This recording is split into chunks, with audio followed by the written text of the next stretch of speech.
Hello and welcome. Oh, I'm so excited. We are starting a new series here. Welcome to an exciting new series at Peters Township Community Television called Hometown Conversations with Sharon St. Clair and Jen DiLucia. And I am Jen DiLucia. As host, we want to educate, enlighten, empower the viewers by featuring guests who are making an impact in our communities. Plus, we'll dive into seasonal topics to keep you informed and inspired every step of the way. Sharon? And we are so thrilled and delighted to be here today with our first guest, and that is the Chief of the Fire Department of Peters Township, Chief Michael McLaughlin. Thank you so much for joining us. We really appreciate you taking the time today. Thank you so much for having me. I really appreciate it. And to be your first guest. Yes, it's our first guest. Yes, we're very excited. What an honor. Thank you. So we're going to start with some questions because I feel like during the holidays, a lot of people are really worried about, their Christmas trees or anything like that. So Sharon, you want to start with the first question? Sure. So Chief, what do you feel are the most common fire hazards during the holiday season? I would say the holiday season doesn't discriminate from what household hazards would be, and that's mostly kitchen hazards. Okay. So we always tell everybody, hey, make sure that you're cooking, you don't leave cooking unattended. That's a big one as well, but I don't have the statistic offhand, but I do know that the largest percentage of home fires are started in the kitchen area. Oh, really? So, Chief, with that said, and that makes perfect sense, what fire extinguishers do you think are best to have on hand in the kitchen, and where should we have them stored safely? So that's an excellent question. Not only do I want fire extinguishers in the kitchen, but I want them on every level of the home. Okay. So if you have a two-story house, what we recommend is having an extinguisher on every level. One outside or near the bedrooms, one on the first floor, preferably in or near the kitchen, and if you have a basement level, one in the basement as well. The type of extinguisher, they're a very simple, small extinguisher, and they're not intimidating for the lay person to use. Oh, wow. That's the biggest thing. People get intimidated by fire extinguishers because, well, I don't know how to use this. But we do have training at the fire department to teach people how to use them. But we recommend a fire extinguisher that's just home size, and it's called an ABC extinguisher, and those are the types of fires that it puts out. Our type A, which is your wood and normal textile materials. B are liquid fires, and C, anything electrical. That said too, there's more than just fire extinguishers that can help extinguish fires. One of the big things that we have come in contact with are fire blankets. They're much less intimidating. Okay. As much as I'd like to take credit for this is actually my wife's doing. She bought a fire blanket in a 2-pack and hung one in our kitchen. We had never tried them before, so I took one to our fire open house in 2024, where we set a kitchen fire and extinguished the fire with one of the fire blankets. The big thing that she was looking for was she didn't want something that she didn't know how to use in a fire extinguisher. She wanted something that she knew how. It mounts inside the cabinet, she pulls it down and can set it right over the stove. What is it made out of? Like, that's what I'm... Its exact material, I don't know. It's heavy, it's simple, and for her, and I would assume for many of our homeowners, it's not as intimidating as a fire extinguisher. So, and there's not a mess to clean up afterwards. The big thing is to have a way to extinguish a fire, but we need to make sure that we're attending our cooking at all times, not going into another room, not leaving the house, things like that, so that we're there to stop it should something be. Right, that is, and you can get those online. I mean, is there a store, like I always wondered this too, like even Sharon with like fire extinguishers, where do you buy them? Where do we buy them? So it's a great question, and we don't want anybody in the township to go without. So if we go to a home or somewhere just in our general travels, it might be to a medical call, we're going to ask the occupants of the home, do you have a fire extinguisher? We're going to check their home for smoke detectors. It's 2025. They're a $20 device. There is no reason why anybody shouldn't have a smoke detector that's mounted and functioning in their home. Right. So if they don't, and we're there, we're going to make it so that there is one before we leave. We carry them on our trucks. We install them for the residents while we're there. And that includes fire extinguishers to a limited extent. They are still on the pricier side. And when I say that, for us to be able to provide with the 8,000 plus homes we have in Peters Township, we can't buy 8,000 fire extinguishers. So we do have a couple on hand for the people that need them if they had to use one, and we'll replace it for them, or if they have an extinguisher that's expired or out of service, we'll replace it for them as well. But honestly, in addition to buying them online, again, it's 2025 and they can show up on our door in 2 days. It's true. There's many stores, whether it be the big box stores, Home Depot, Lowe's, or even our local hardware store here in Peters Township. They're very easy and accessible to get. Oh, that's great. Okay, let me ask you this now, because we're getting into the holidays. Dun, da, da, da. What safety tips do you recommend for using like holiday lights and decorations? Like for instance, I used to put that black tape around my lights, especially outside, but then I noticed, like at my brother's house, he had black tape around his like plugs in the inside. So I didn't know if that was like something that we need to do still. Biggest and easiest thing, use outdoor lights and outdoor extension cords for outdoors. Outdoor, because you know they say indoor, outdoor, so you're like, okay. If they're both, you can use them in both. Okay. There's no harm in using an outdoor extension cord inside, but don't use an indoor extension cord outside. Okay, don't. Okay. Don't use. Everybody have that. If it says both, you can use it indoors and outdoors, but never use an indoor extension cord to the exterior. Correct. Okay. Yep. Make sure Why they're is outdoor that? rated. Weather resistance. Right. Water and electricity don't mix very well. Oh, no. You're right. So in addition to being a fire hazard, they could also be an electrical shock hazard for us as well. When we have extension cords in the home, because trust me, this is my house as well. Yeah. The North Pole has hit my house already, and we're sitting here at November 13th. It is a little early. No, it's not. No, ever since COVID, November 1st has been our decorating Really? day at our house. Yeah, I have 3 young kids, a 9-year-old, a 7-year-old, and a 4-year-old. Oh, yes. We'd make Christmas magic happen in February if we could. Oh, I love that. It's exciting for them. Well, actually, it does go into February because it takes a long time. So are to you take our- outside like, Clark Griswold, and you're putting all the lights up and I was last year. on the roof? One time, I actually opted for the permanent lighting after that. So yes. Great idea. Yeah, I put that up Yes. last idea. year. I did the permanent lighting because in addition to the fire hazards, we have hazards of falling off of ladders, and it does happen. There's a reason why the fire department exists in Peters, and it's not because we are completely safe with everything we do. Right. We always preach safety to our residents and to our businesses, our occupants, so no matter how we can be safe. But other things with extension cords and power strips, Right. make sure they're UL approved or some type of third-party testing. Make sure they're not, coming over and we have these rinky-dink things that may or may not work when there's a surge of power, or if they, heaven forbid, should get wet. Make sure they're approved.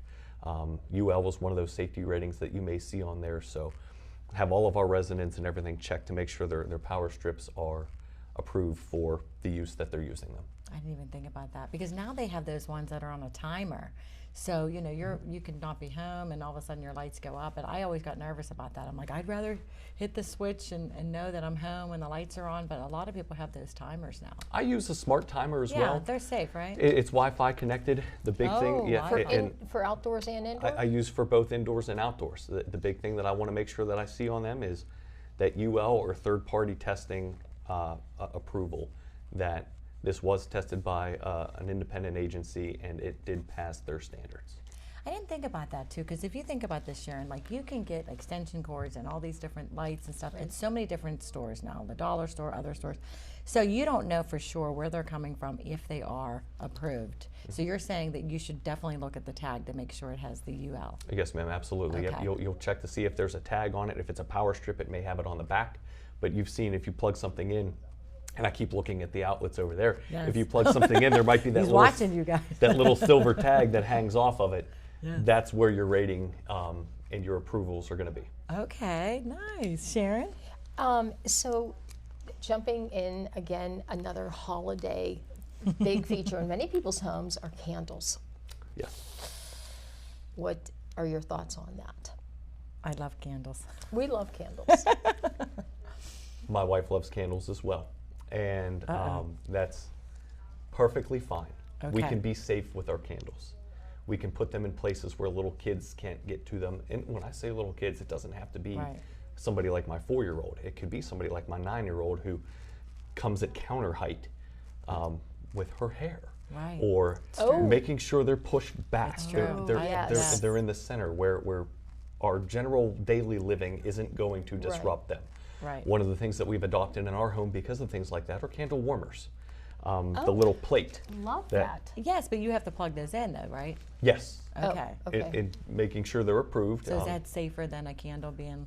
I would say that warm plate is safer than an open flame. Oh, okay. Yeah, that's true. Okay. I'll put it that way. Well, you're educating us. I don't have statistics on that, but I'll say my common sense, the little that I have, will tell me that warm plate will be a little safer than the open flame will be, if that makes sense. All right, I'm going to tell my husband I have to order all these new candles that are Oh, don't blame me. Don't blame designer me. ones. These are things over time that we can accrue and make a plan for them. Like candles are a prevalent thing, especially around the holidays. We like the ones that smell like the warm cocoa and all that stuff. So yeah, without a doubt, there's a safe way to do them. Keeping them back where people can't reach them. The papers that fly in our kitchen because our kitchen becomes our office. We do homework in there at night. Yeah, so making sure that we're safe and they're at a safe distance away from everything else. And if you're going to leave the house, make sure they're all extinguished. I get anxiety. Sometimes I'll leave the house and think, oh my gosh, is my candle still on? Did I blow out the candle? Then I have to call somebody, hey, can you make sure that I blew out the candle? Because it makes me crazy. During the summer, the one time we had a candle. Actually, I'm not going to point any fingers. I don't know who did it, so I'm not going to call them out here. But there was a candle on and it was left on all night on the porch. I freaked out. I'm like, whoa, that made me so nervous. Now nothing did happen. It went all the way down to like where it wasn't even, but it was still lit. Yeah. That's scary. Yeah. It's a learning experience, right? It is. Luckily, nothing happened. Right. But now that piques your senses now, you want to make sure everything's taken care of before you go to bed. And I know we have so many questions for you, but just as I'm listening and I'm taking notes, and maybe whoever's watching this, hopefully they're taking some notes. Yes. But do we have any kind of cheat sheets, like a holiday cheat sheet that we can maybe, give our audience and listeners? Absolutely. Our department's all about cheat sheets. Okay. And I know, I need it. trust me, it's make it I'm simple. like, I can't write fast. And one of the reasons why I didn't want to know any questions beforehand is because I want these genuine questions that will come from our residents. That's what we want.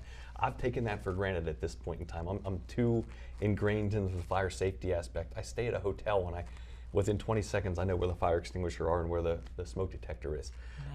Yes. So I think differently in that aspect. So I wanted these type of questions. And no, you're exactly right. We will have a cheat sheet, and one of the things that we do to promote holiday safety or any type of safety is on our Facebook page. Is one of the places where we'll distribute this. On our website, we distribute it as well and make it available for the public. Our website address is www.ptfd64.org, and that's where you can find a lot of that information as well. I love that. Thank you.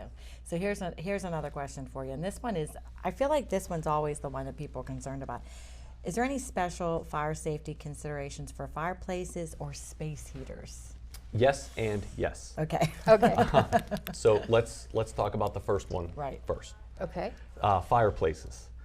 I love a wood-burning fireplace. Yes. There's nothing on a snowy day that's nice and cozy. Maybe it's a Sunday and we're watching football, something like that, to have a fire burning in the fireplace. Get them inspected and get them cleaned regularly. What do you mean regularly? Regularly. Like so it depends on how year? often you burn. Okay. We have people that burn in a wood stove every week that are going to need to have them inspected annually. And then we have some that are only doing it, once a month or once a season, and that may be able to go a year or two. The reason why we don't want to go longer than that is because there are other factors that can come into that besides the fire, right? Birds can make nests inside of that, and that's part of the inspection that a certified We've had that. fireplace inspector will take care of. And should, to that point, should they be like a chimney specialist with a level 2 certification?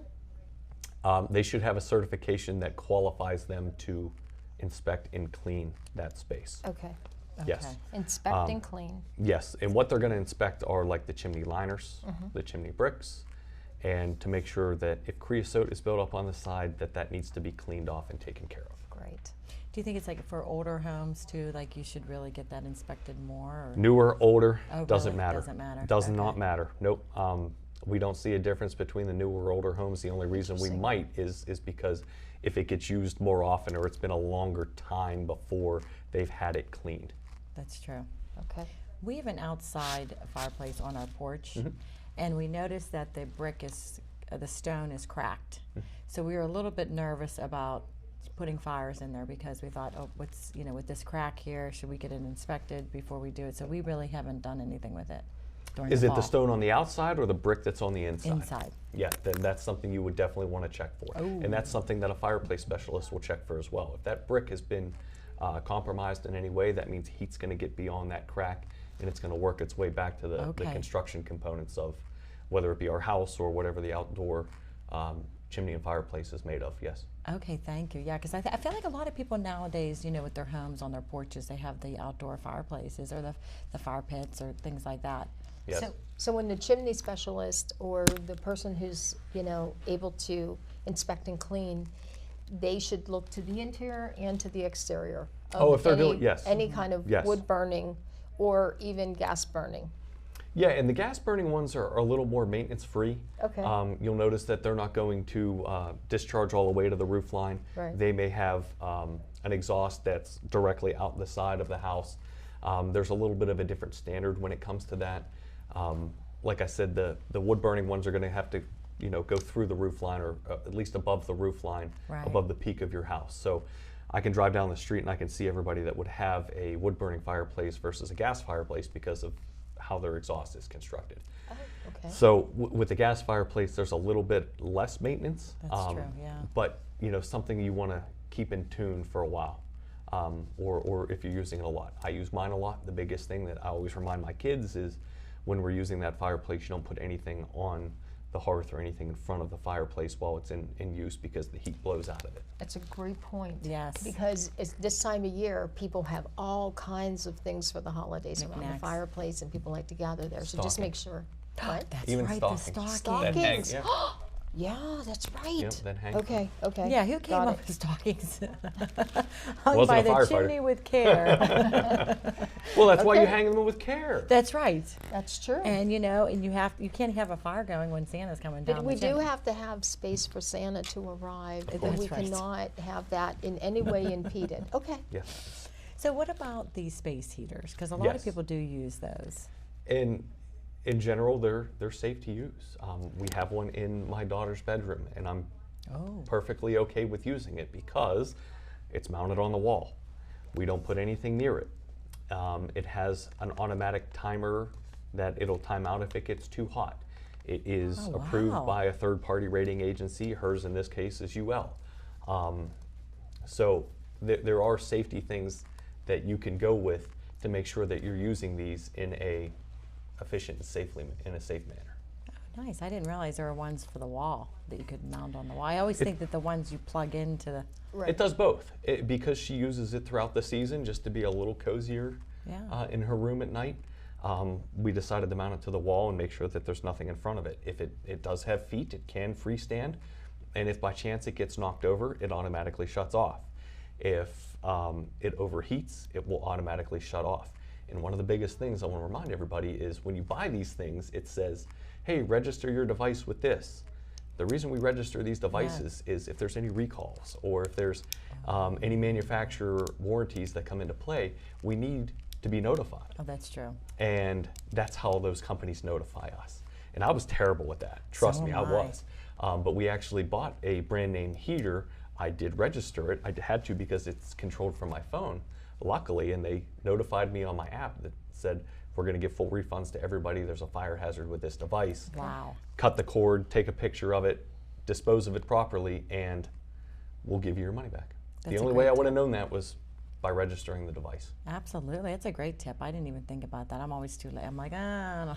Somebody Right. else will do it. Yeah, who cares, right? But the reason why it's done is exactly that. It's Right. not so they can track you and send you. Now, if they choose, there's typically a box too, because I'm not one that gets a lot of junk emails. I hate that. But typically when you register, there's a checkbox that's really far down at the bottom that says, I approve to be sent emails for marketing and stuff. You can uncheck that box and just register the product. Yes, I think. But it's important to be notified. And I had that experience years ago with actually a fire chief, and had an inspection company, and we registered every appliance and mechanical, and they were notified, and that fire was imminent. There was frayed wires in the dishwasher. And they sent a technician. The manufacturer's required to either service it or replace it. They sent a technician. And when they evaluated, they said fire was imminent. Yeah. Wow. So, pay attention to that and don't ignore it. Yeah. Great tip. So because we have the cheat sheet, and we know where to get that, do we have, and I'm sure you do, so I'm asking probably Don't be sure of something- everything. Okay. There's a lot of things we don't have. We're Well- always looking to improve.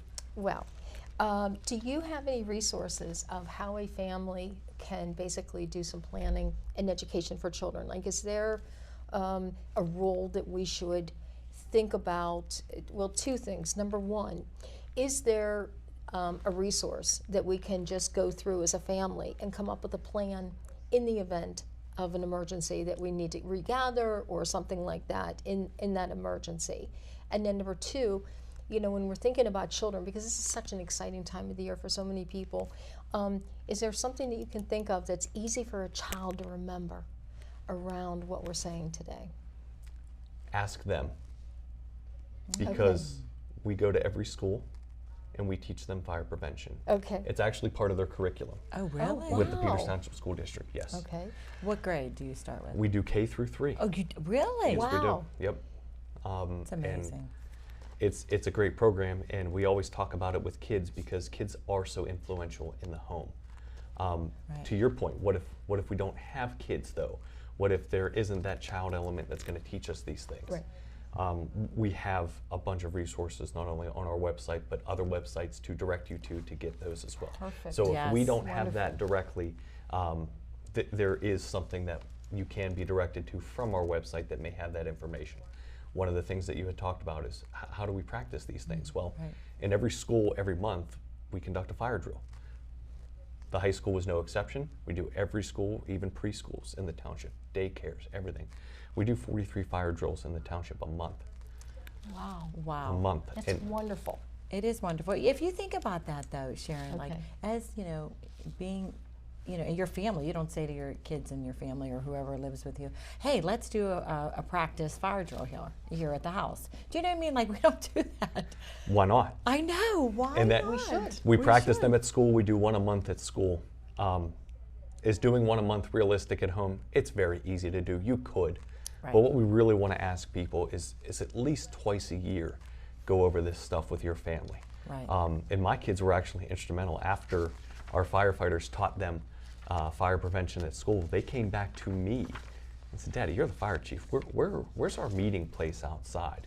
I said, "Well, I'm glad you asked that. Oh, wow, I'm yeah. embarrassed that you had to ask because we try to make it very He's a wonderful father. He should never be embarrassed. we want to make it very apparent to them. But we picked a better spot. It was at the tree across the street in our neighbor's yard, but guess Right. what we had to do? Cross the street. The fire trucks are going to be coming up the Oh. street. So we worked as a family together, all 5 of us, and we picked a better spot. We now go to the mailbox. That's where we're going to gather. We're going to be there, and heaven forbid if one of us aren't there, when the firefighters come up, we're able to direct them to say, because that's right where they're going to get off the truck. Right. Somebody isn't here, and that's where their bedroom is, and they'll be Oh able my to just gosh. right then and there go get it. Yeah, that's scary, and that's so good that you have that plan. But you can always we practice that? right. Yes. That's the thing. Yes, we can practice that. I don't know why we don't. you It's know. as simple as taking a mean, broom handle and testing one Sharon of the and I detectors. both had a bad experience when we were young. Both Mm-hmm. of us, I suffered a fire when I was 4 or 5 years old with my brother. Our house caught on fire, everything was gone. So this is so dear to our hearts to talk about this, because of the fear of when you do go through something so horrific like that and lose everything, that it's, you want to make sure people are aware and the community knows, listen, this is what you need to do. I mean, the smoke detectors too, the one was beeping and I couldn't take it anymore, so I just took it off. But it was just in one of the kids' bedrooms. I'm like, okay, it's just in one of the kids' bedrooms. It's not, but there's ones in the kitchen everywhere else. But I find myself, I put a new battery in, it's still beeping. I think that's like the hard thing too. Well, and I take it from the approach of as a fire safety professional and as a family member who has experienced fire in our family as well. Right. It's not foreign to anybody but us, and everybody has that mentality sometimes. Well, you watch the news and there was a family displaced and there's a fire here, there's a fire there. Well, it's not going to happen to me. Right. We hope it doesn't. We want to make sure that it doesn't. And one of our major initiatives with the Peters Township Fire Department is community risk reduction and how we can be safer as a community. Right. So you're going to see us all the time. We're not going to be sitting there waiting for the next call to happen. We're proactive. We're in the community. When you see a fire truck driving around, they may be doing a commercial inspection, they may be doing a residential inspection where somebody's requested us to come look at what their fire safety tips are, Right. things like that. So we want to take that proactive approach. I know you brought a prop, so if Yes. you want to show us a little bit of your. I know we're running out of time. We're running out of time, but Yes. a couple of things. We just really, we definitely want to see your props. But if there's anything that our communities can do to support you and the fire department, you know, go on to the website. I'm sure you have other resources. We're If posting we know something that- on Facebook at least once a week, whether it be a fire safety tip or, hey, here's something that we're doing for the week, or here's a tip that you may not know. Our Right. fire department's a combination fire department. Yeah. People may ask, what is a combination fire department? Yes. Well, we're a combination of career and volunteer members. Wonderful. It's two organizations that make one, right? We've got career, full-time, part-timers, but we also have a team of volunteers that helps us with all of that stuff. I love so that. it takes Wonderful. community support. It really takes does. all of that. And this community is wonderful. I grew up here. I currently live here. I left for like 3 years and I moved into an adjacent community and it just wasn't the same. So, Right. you know, I came right You back. came and, back. and We're I glad love, you're here. and I love being here. I wish we had more time because there's so many other things. We that have so many This could things be to like talk part about. one. we can right? do a segment too, but one of can the do things part that I did bring, Yes. And thank It- you so much for making time for us Yes. Oh, and no for our problem. community. Right. Thank you. this is a hoverboard. Your kids may see it. It's very common. It's an electronic device inside of that hoverboard because they don't last forever. There's a battery pack. This is the actual battery pack that we took out of this hoverboard. Wow. The reason why I bring this in. Lithium-ion batteries are a big fire safety initiative for us this year and across the entire nation. Okay. When this is no good anymore, we don't just throw it out Yes. because it Okay. has this in it. When a garbage truck compacts this, it can go into what's called thermal runaway and it will catch fire on its own.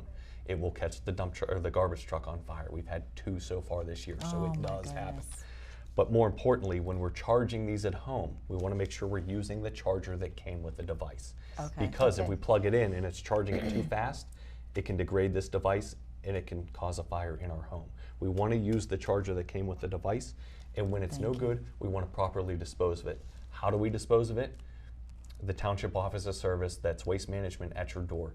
You go on the website, you request that service, they'll come right to your door and dispose properly of that electronic device Thank with you. a battery. Thank you. Yes, and if you have any questions, you know, go to the website, the Facebook. Call, email, Call, whatever it may email. be. We're Thank here. Call, email. Thank you so much, Chief, Thank for you. being Oh, here no today problem. and Absolute giving your pleasure. time. Thank you. Also, thank you to the Peters Township Thank student production crew, and all the girls back there. And next time, Sharon and I will be here. We'll talk about a pastry chef, holiday baking. So we thank you so much for joining us with Hometown Conversations Thank you. with Sharon and Jenny. Take care. Bye-bye.